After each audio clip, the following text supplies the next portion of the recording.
Halo, oke, kita langsung aja ya. Kita coba gali lebih dalam nih. Kali ini soal Roma pasal 10, ayat 1-3.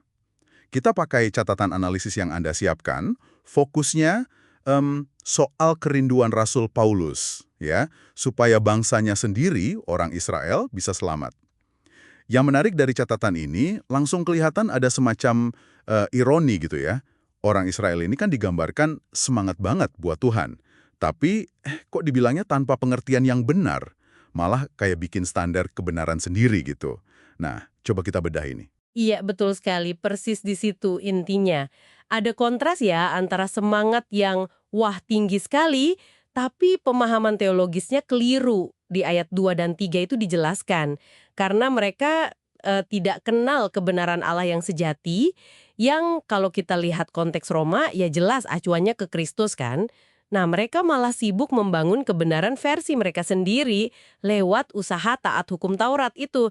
Jadinya yaitu mereka malah menolak jalan keselamatan yang dari Allah gitu. Catatan Anda itu merangkumnya dengan pasti. Paulus rindu Israel selamat. Itu siapa dan apanya.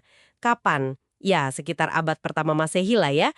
Kenapa? Nah ini, karena Israel gagal mengenali Kristus, malah bersandar pada usaha sendiri, taat hukum. Makanya, Paulus terus doakan mereka, terus menekankan pentingnya iman, itu bagaimananya. Hmm, ini dalam juga ya. Jadi semangat aja tuh nggak cukup ternyata. Bahkan bisa jadi bumerang gitu ya, kalau dasarnya nggak pas, keliru. Saya jadi kepikiran, jangan-jangan kita juga kadang gitu ya, sibuk aktivitas rohani tapi intinya kelewat. Catatan analisis Anda kan juga nyinggung tuh konsekuensinya kalau nolak terus ya di luar keselamatan. Terus gimana dong jalan keluarnya? Menurut sumber ini? Nah, jalan keluarnya itu seperti yang disinggung juga di ayat-ayat berikutnya ya, kayak Roma 10 ayat 9-10 itu, intinya ya pertobatan dan iman, percaya sama Yesus Kristus. Itu dia kebenaran Allah yang tadi mereka tolak itu. Respon yang benar itu kayak perumpamaan tanah yang subur di Markus 4:20 yang dikutip di catatan Anda. Dengar Hmm. firman, terima, terus ya berbuah. Ada hasilnya gitu. Ini kan sejalan banget sama prinsip sola fide. Oh, sola fide. Ya, keselamatan hanya karena iman. Betul, jadi kuncinya iman bukan usaha kita merasa benar atau layak. Anugerah. Oke. Jadi, pelajaran utamanya nih, penting banget ya, menyelaraskan semangat kita. Semangat beragama itu dengan pengertian yang benar soal inti imannya, yaitu ya lewat Kristus, bukan usaha kita sendiri. Di catatan Anda juga ada poin-poin aplikasi praktisnya ya. Kayaknya bagus nih buat kita semua. Misalnya, pentingnya kita cek lagi motivasi kita beragama itu apa sih? Buat Tuhan atau buat diri sendiri? Terus, soal doktrin yang sehat itu penting banget jadi dasar ya kan? Tepat sekali.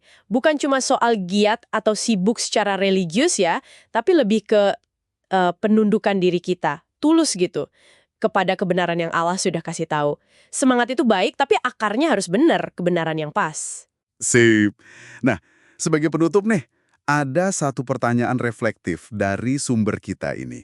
Ini buat Anda yang dengar juga, buat kita renungkan bareng-bareng. Pertanyaannya gini, apakah Anda bersedia untuk sungguh-sungguh mendengar dan menyambut firman Tuhan? Nggak cuma dengar aja, tapi menyambut, terus bertindak sesuai itu, demi kemuliaan Tuhan. Nah, itu pertanyaan buat refleksi pribadi kita masing-masing.